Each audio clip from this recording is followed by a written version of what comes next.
Hello dear students, welcome in ASA starter. Dear students, मैं आपको SST के कुछ इम्पोर्टेंट क्वेश्चन करवा रहा हूँ और मैं आपको 10 क्वेश्चन ऑलरेडी एक वीडियो में करवा चुका हूँ और हिंदी मीडियम के भी ऑलरेडी करवा चुका हूँ। तो आप डिस्क्रिप्शन में जाकर उस वीडियो को देख सकते हैं। तो पहला क्वेश्चन है यहाँ पर, what do you understand by multipurpose river valley project. देखिए, मैं आपको बता दूं कि मल्टीपर्पज़ रिवर वैली प्रोजेक्ट बहुत ही इम्पोर्टेंट क्वेश्चन है और ये 2 से लेकर 4 तक के नंबर में आ जाता है। तो पता है आपको ये मल्टीपर्पज़ रिवर प्रोजेक्ट सिस्टम होता है क्या है? इसमें क्या होता है कि एक जो रिवर होती है ना, उस पर डैम बनाया जाता है, फिर बहुत सारे जो पर्पस है ना उससे फुलफ़िल किए जाते हैं। जैसे हमने एक रिवर है, उस पर डैम बना दिया, तो फिर हमने वहाँ से क्या करा, एक कैनाल निकाली, जो जितने भी वहाँ पे नियरेस्ट में फार्मर्स होंगे उनको वाटर जो है ना वो रिसीव कर लेंगे।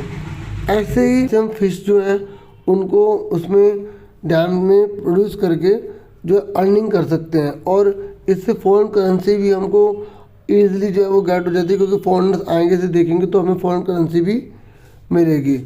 और भी इसके बहुत सारे बेनिफिट्स हैं, जैसे हम इससे इलेक्ट्रिसिटी जो है वो भी मैन्युफैक्चर कर सकते हैं, ठीक है।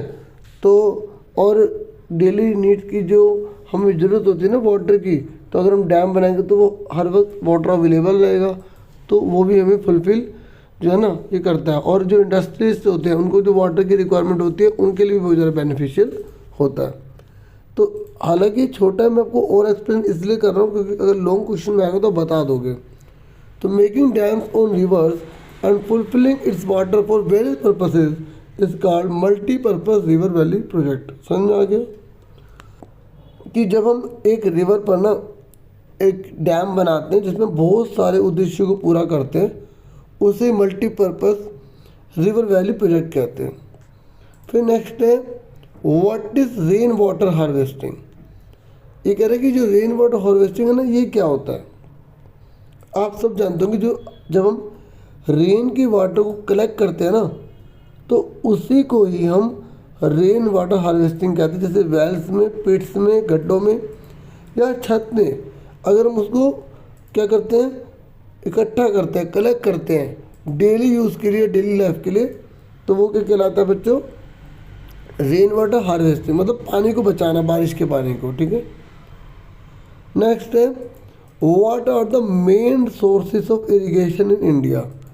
इंडिया के अंदर जो मेन सोर्सेज है ना इरिगेशन के, वो कौन कौन से, मतलब कौन कौन से सोर्सेज हैं जिससे जो फार्मर है ना उनको उनके फील्ड के लिए वाटर मिल जाता है।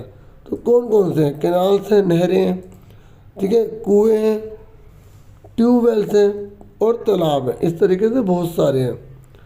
फिर नेक्स्ट है, what do you understand by water scarcity. मतलब आप वाटर स्केर्सिटी से क्या समझते हैं, मतलब पानी की कमी क्या होती है, जब पानी की जो है ना किल्लत हो जाए, मतलब जब हमारे पास जितना हमें पानी की रिक्वायरमेंट है उतना पानी हमें ना मिले। When there is a shortage of clean water, that is water is not supplied as per the requirement, then it is called water scarcity. समझ में आ गया कि जब पानी की कमी हो जाती है, जो साफ पानी है उसकी, या वो सप्लाइड नहीं होता जितनी हमें रिक्वायरमेंट है, उसे हम वाटर स्केर्सिटी कहते हैं। नेक्स्ट है, what do you understand by plantation agriculture. ये कह रहा है कि आप बताइए प्लांटेशन एग्रीकल्चर क्या होता है। देखो, ये बहुत ही ज़्यादा इंपॉर्टेंट है प्लांटेशन एग्रीकल्चर, इससे काफ़ी अर्निंग भी होती है, ठीक है। और इसमें ना जनरली क्या होता है, एक ही टाइप्स के जो है ना वो प्लांट लगाए जाते हैं और ये बहुत बड़े एरिया में लगाई जाती है, ठीक है। इसमें क्या होता है, बहुत बड़ी मात्रा में वो कैपिटल और आपको लैंड चाहिए होती है, ठीक है। तो plantation agriculture is an agriculture in which agriculture is done by planting trees in large areas. It is also called plantation agriculture. It requires more capital and more land. देखो, ऐसे आपके एग्ज़ाम में बहुत सारे आ जाते हैं, ठीक है, क्वेश्चन, तो आपको अच्छे से उनको भी करना है। जैसे आपसे पूछेंगे जो ड्रिंकिंग जो क्रॉप्स होते हैं वो कौन सी होती है, जो पीने वाली होती हैं, जैसे चाय हो गई, टी, कॉफ़ी हो गई, इस तरीके से। एक क्वेश्चन आ जाता है कि गोल्डन फाइबर किसको कहते हैं, ठीक है, जो आपका जूट है, पटसन है, उसको बोला जाता है, ठीक है। इस तरीके से आपसे बोलेगा सीरियल क्रॉप्स कौन सी होती हैं, जैसे वीट होता है, राइस होता है ना। तो आपसे पूछ लेगा कि जिनसे थ्रेड बनते हैं, धागे बनते हैं, वो कौन सी फसल होती है, ठीक है। तो जैसे आप जूट बता सकते हैं, आप कॉटन की बता सकते हैं। तो आप जो आपका एग्रीकल्चर वाला चैप्टर है ना, उसे अच्छे से पढ़ें, बहुत स्कोरिंग है वो। नेक्स्ट है what is early subsistence agriculture. देखिए ये कह रहे हैं अर्ली सब्सिस्टेंस एग्रीकल्चर क्या होता है। देखिए ये वो लोग करते हैं जो ना बहुत ज़्यादा गरीब होते हैं, या जिनके पास बहुत कम ज़मीन होती है, तो वो उतना ही उगा पाते हैं, उतने ग्रो कर पाते हैं, जिससे वो अपना खुद का गुजारा मुश्किल से कर पाए। समझ में आ गया। तो एक बार इसको सुन लो। Farming in the old way, जब हम फार्मिंग पुराने तरीके से कर रहे हैं, on small piece of land, ज़मीन के छोटे से टुकड़े पे कर रहे हैं, क्योंकि अर्ली लिखा ना, वो भी हमें बताना पड़ेगा, ये पहले के ज़माने में की जाने वाली। और मैं आपको बताऊंगा कि इसमें जो एग्रीकल्चर की बात कर रहा हूँ ना, ये प्रिमिटिव एग्रीकल्चरल इम्प्लीमेंट की बात करता है। मतलब इसमें हम पुराने औजारों, पुरानी मशीनों का ही इस्तेमाल करते हैं, ठीक है, जैसे गड्ढे को खोदना, कुछ भी। अब नेक्स्ट क्वेश्चन है what is intensive subsistence agriculture. देखिए पता ही इंटेंसिव जुड़ेगा ना इसके साथ, तो इसका मतलब ये होता है कि जब छोटी सी जो ज़मीन है ना, उस पर हम ज़्यादा पूंजी लगाते हैं, मतलब कैपिटल लगाते हैं और लेबर लगाते हैं। जब छोटी सी ज़मीन पर हम लेबर बहुत लगाते हैं, कैपिटल बहुत लगाते हैं, ताकि ज़्यादा से ज़्यादा प्रोडक्शन हो सके, ठीक है, और हम उसको बाहर बेच भी सकें और घर में भी यूज़ कर सकें, तो उसे बोलते हैं इंटेंसिव सब्सटेंस एग्रीकल्चर। समझ में आ गया। पढ़ देता हूँ एक बार। Intensive subsistence agriculture is agriculture in which large amounts of biochemicals and classes and irrigation are used to produce high yields on small pieces of land which can lead to high yields। Short में दोबारा बताता हूँ, इसमें यही है कि बच्चों आपके पास जो है ज़मीन थोड़ी सी है, आप बहुत बड़ी मात्रा में जो है ना अच्छे अच्छे बीजों का, मशीन का, कैपिटल का और लेबर का यूज़ करते हैं, ताकि ज़्यादा से ज़्यादा प्रोडक्शन हो सके। अब नेक्स्ट क्वेश्चन है, आपसे बोल रहे name 3 crops seasons of India. India में 3 क्रॉप्स जो है वो सिस्टम कौन कौन से हैं। देखिए पहला रबी क्रॉप्स, दूसरा है खरीफ क्रॉप और तीसरा है जायद क्रॉप, ठीक है। तो आपको बता दूं कि ये रबी क्रॉप विंटर कहलाती है। अब जैसे सर्दी आएगी तो अब गेहूं उगाना शुरू हो जाएगा, ठीक है। खरीफ क्रॉप जो होती है ना, वो होती है आपकी रेनी सीजन की, और जायद की जो होती है ना, वो आपकी होती है गर्मियों में, जैसे मई जून में। इसमें क्या होता है, जो क्रीपर्स वाली होती है ना क्रॉप्स, जैसे आपने वाटरमेलन खाया होगा, मस्क मेलन खाया होगा, आपने कुकुम्बर खाया होगा, तो वो जायद क्रॉप में आता है। नेक्स्ट है what is hack and combustion agriculture. देखिए इसमें क्या होता है, हम ना एक ज़मीन के टुकड़े को ना पहले जला देते हैं, फिर उसकी राख को, ऐश को उस पर मिला देते हैं, फिर उस पर हम फसल उगा लेते हैं। फिर फसल उगाने के बाद वो सब इकट्ठा करते हैं, फिर आगे जाने से पहले फिर उसको जलाकर जो भी बचता है मिट्टी मिला के वो पेड़ लगा के आगे चले जाते हैं। तो ये होता है हैक एंड कंबशन एग्रीकल्चर, ठीक है।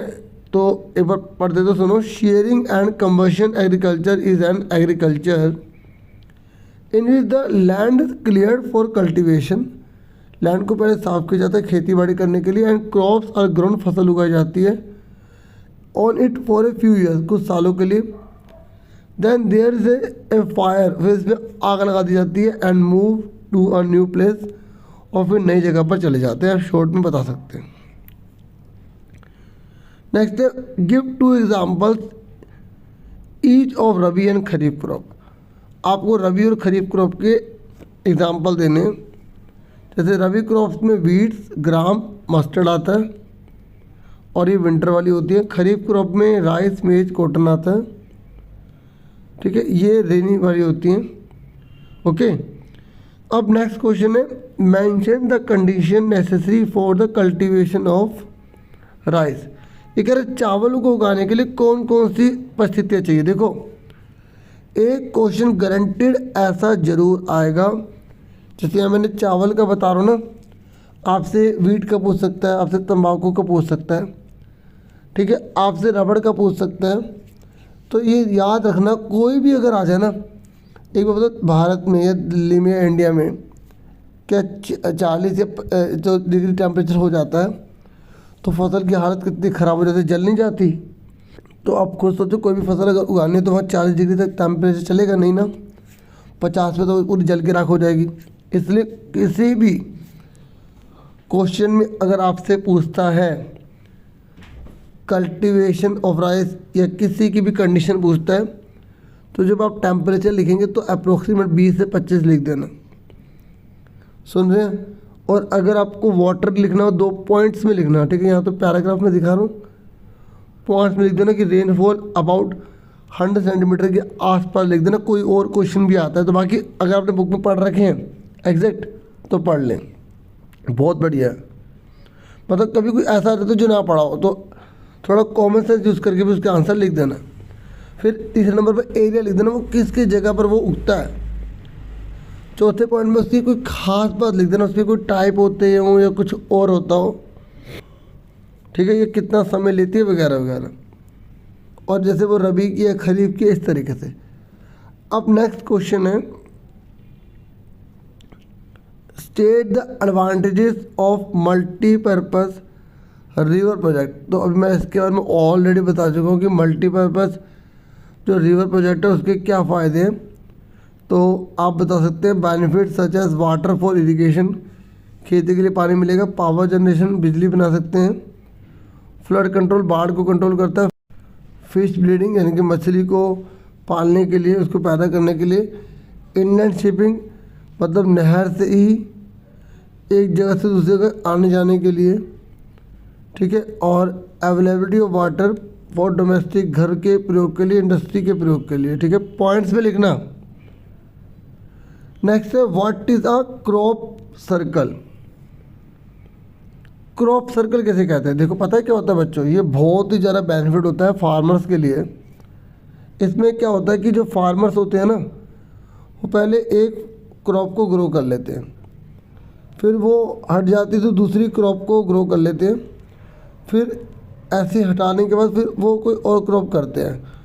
वो इस प्रकार से क्रॉप को ग्रो करते हैं डियर, कि जो एक क्रॉप जब हट जाती है तो उसका जो वेस्ट होता है वो उस मिट्टी में मिल जाता है, तो दूसरी क्रॉप के लिए वो फ़ायदेमंद होता है। और इस तरीके से अगर हम फसल एक ही ज़मीन पर बदल बदल के करते हैं तो उस मिट्टी की ताकत आ जाती है, क्योंकि एक जो फसल होता है उसका जो वेस्ट होता है वो दूसरी फसल के लिए फ़ायदेमंद होता है, मिट्टी के लिए।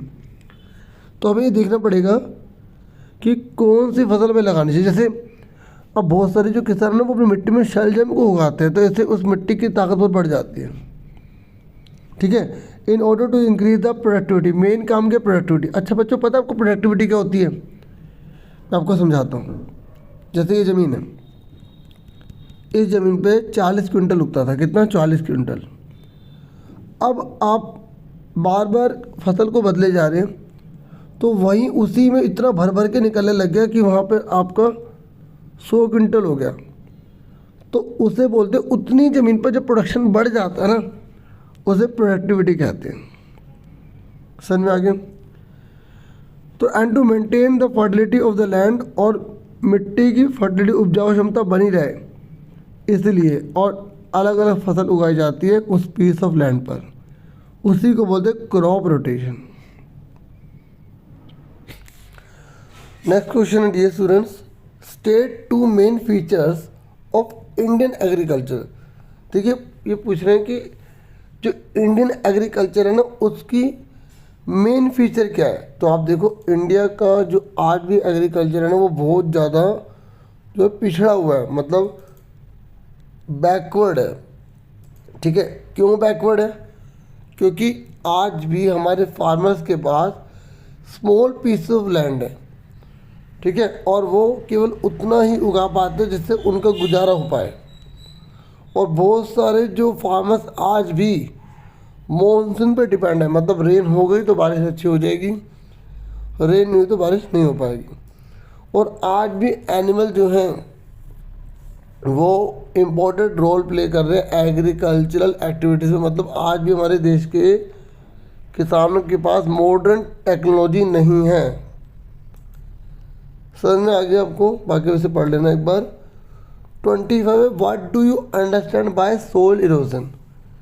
ठीक है, मतलब आप सोइल इरोजन से क्या समझते हैं? देखिए जो टॉप लेयर होती है ना सोइल की, जब वो मूव्ड हो जाती है, ठीक है, मैंने आपको बता दिया था, तो उसको हम क्या बोलते हैं? सोइल इरोजन कहते हैं। ठीक है, ये हम पढ़ चुके हैं तो इस पर मैं ज़्यादा नहीं जाऊँगा। तो इस तरीके से ये मैं कुछ क्वेश्चन आपको बताएं।